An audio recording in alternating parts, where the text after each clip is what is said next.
ভাতের শেষ পাতে নয়, এই রেসিপি দিয়েই পুরো ভাতটা খাওয়া হয়ে যাবে। নমস্কার বন্ধুরা, সুতৃষ্ণাস ফ্যামিলি কিচেনে আপনাদের সবাইকে স্বাগতম। আমার আজকের রেসিপিটি যদি আপনাদের ভালো লেগে থাকে তাহলে অবশ্যই একটা লাইক করে দেবেন, কমেন্ট করে জানাবেন। আর যদি চ্যানেলে নতুন বন্ধু হয়ে থাকেন তাহলে প্লিজ চ্যানেলটি সাবস্ক্রাইব করে পাশে থেকে যাবেন। এখানে আমি নিয়ে নিয়েছি গঙ্গার ফ্যাসা মাছ। আমরা তো এই মাছটাকে ফ্যাসা মাছ বলেই জানি, তবে আপনারা কে কী নামে জানেন অবশ্যই কিন্তু জানাবেন। মাছটাকে খুব ভালো করে কেটে ধুয়ে পরিষ্কার করে নিয়েছি। মাছগুলো খুব বেশি বড়ও না, আবার খুব বেশি ছোটও না, মিডিয়াম সাইজ। এখানে আমি 350 গ্রাম ফ্যাসা মাছ নিয়ে নিয়েছি। এবার আমি মাছগুলোর মধ্যে খুব ভালো করে পরিমাণ মতো হলুদ আর নুন মেখে নেব।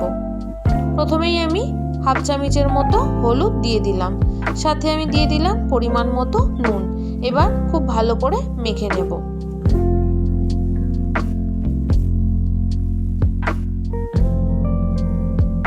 মাছগুলো ভালো করে মেখে নিয়ে প্রায় 15 থেকে 20 মিনিটের জন্য আমি রেস্টে রেখে দেব।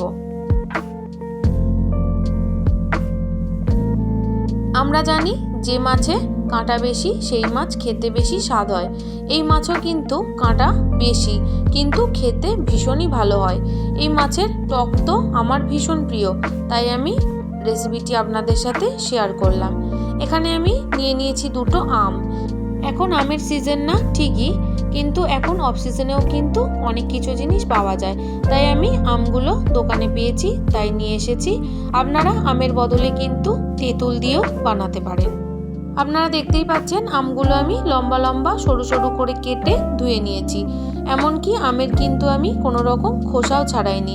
এখানে একটা আম একটু হালকা পাকা মতো হয়েছিল, আর একটা আম কিন্তু কচি ছিল, তবে আমগুলো ভীষণ টক। তাহলে চলুন এবার রেসিপিটি ঝটপট বানিয়ে ফেলি। গ্যাসের মধ্যে কড়াই আমি আগে থেকেই বসিয়ে নিয়েছি। এবার আমি এখানে দিয়ে দিলাম পরিমাণ মতো তেল, তবে আমি এখানে সর্ষের তেল ইউজ করেছি। যে কোনো টক রেসিপি বানাতে কিন্তু সর্ষের তেলটাই বেশি ভালো হয়।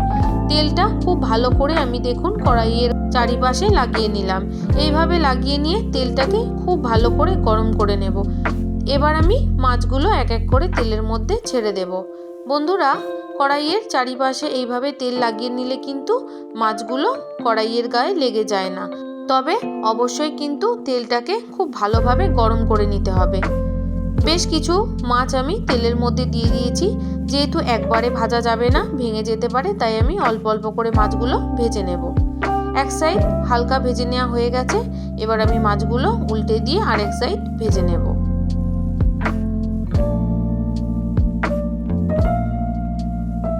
বন্ধুরা, আপনারা তো অনেকেই আপনাদের মতো করে মাছের টক বা মাছের টক মিষ্টি এগুলো বানিয়ে থাকেন, তবে প্রত্যেকের রান্নার ধরন যেহেতু আলাদা, তাই আমি যেভাবে রেসিপিটি বানাচ্ছি সেটাই আমি আপনাদের সাথে শেয়ার করছি।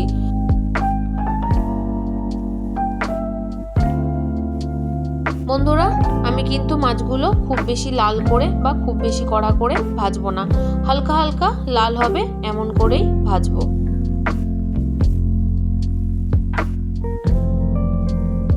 2 থেকে 3 বার উল্টে পাল্টে নাড়াচাড়া করে নিয়ে হালকা লাল লাল করে ভেজে তুলে নেব।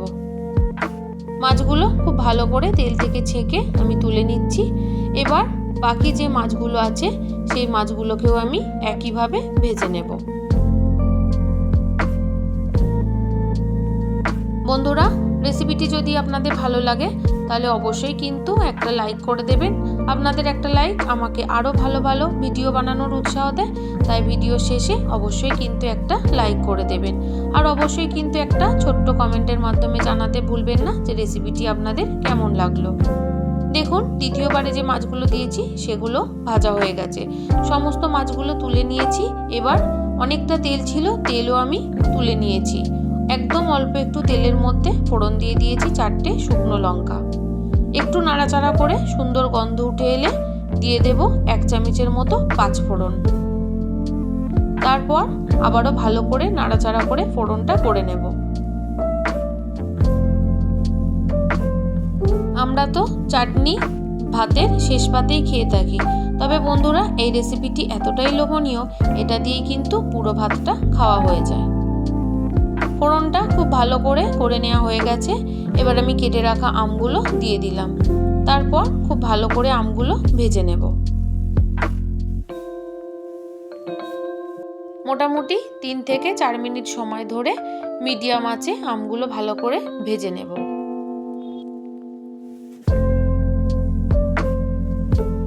দেখুন বন্ধুরা, আমগুলো ভালো করে ভেজে নেওয়া হয়ে গেছে, কালারটাও অনেকটা চেঞ্জ হয়ে গেছে। এবার আমি এর মধ্যে দিয়ে দেব পরিমাণ মতো জল। আপনারা যে যেরকম ঝোল রাখতে পছন্দ করবেন সেই অনুযায়ী কিন্তু জলটা দিয়ে নেবেন। জলটা দেওয়া হয়ে গেছে, এবার একটু নাড়াচাড়া করে দেব।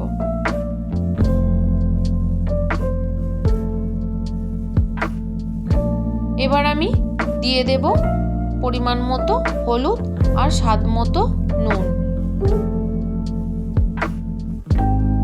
দেওয়া হয়ে গেছে, এবার আমি আবারও ভালো করে মিশিয়ে দেব।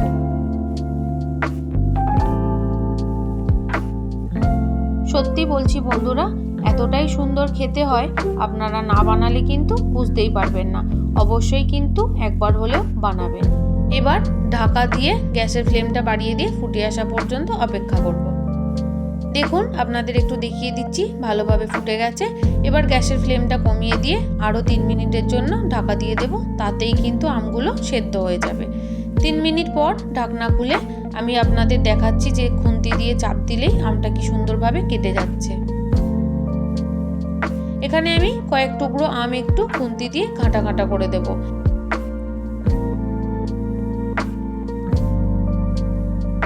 বেশ কয়েকটা আম কিন্তু আমি খুন্তি দিয়ে ঘাঁটা ঘাঁটা করে দিয়েছি। আবার কিন্তু গ্যাসের ফ্লেমটা বাড়িয়ে ফুটিয়ে নেব।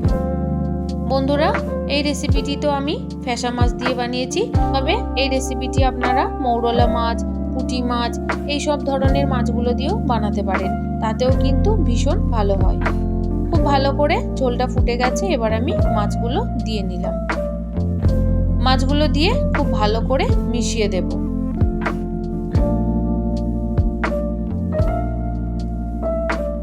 খুব ভালো করে মিশিয়ে দেওয়া হয়ে গেছে। এবার আমি গ্যাসের ফ্লেমটা বাড়িয়ে দিয়ে আবারও 3 মিনিটের জন্য জোর আঁচে ফুটিয়ে নেব। মাঝে মাঝে কিন্তু হালকাভাবে খুন্তি দিয়ে একটু নাড়াচাড়া করে দেব।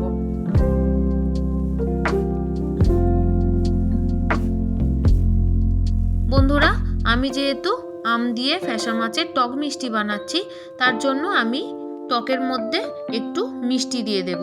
আমি এখানে বড় চামচের 4 চামচ মতো চিনি দিয়েছি। তবে বন্ধুরা, আপনারা যদি শুধু টক বানাতে চান সেক্ষেত্রে আপনারা চিনিটা দেবেন না, আর যদি একটু টক মিষ্টি বানাতে চান সেক্ষেত্রে আপনারা চিনিটা দেবেন। তবে চিনিটা বা মিষ্টিটা আপনারা আপনাদের স্বাদ অনুযায়ী দিয়ে নেবেন। তারপর আবারও ভালো করে নাড়াচাড়া করে মিশিয়ে দিয়ে 1 থেকে 2 মিনিটের জন্য ফুটিয়ে নেব। তৈরি হয়ে গেল দারুণ স্বাদের আম দিয়ে ফ্যাসা মাছের টক মিষ্টি। রেসিপিটি ভালো লাগলে অবশ্যই একটা লাইক করে দেবেন, কমেন্ট করে জানাবেন যে কেমন লাগলো। আর যদি চ্যানেলে নতুন বন্ধু হয়ে থাকেন তাহলে কিন্তু চ্যানেলটি সাবস্ক্রাইব করে পাশে থেকে যাবেন। আমার সাথে এতক্ষণ জুড়ে থাকার জন্য আপনাদের সবাইকে অসংখ্য অসংখ্য ধন্যবাদ। আপনারা সবাই ভালো থাকবেন, সুস্থ থাকবেন।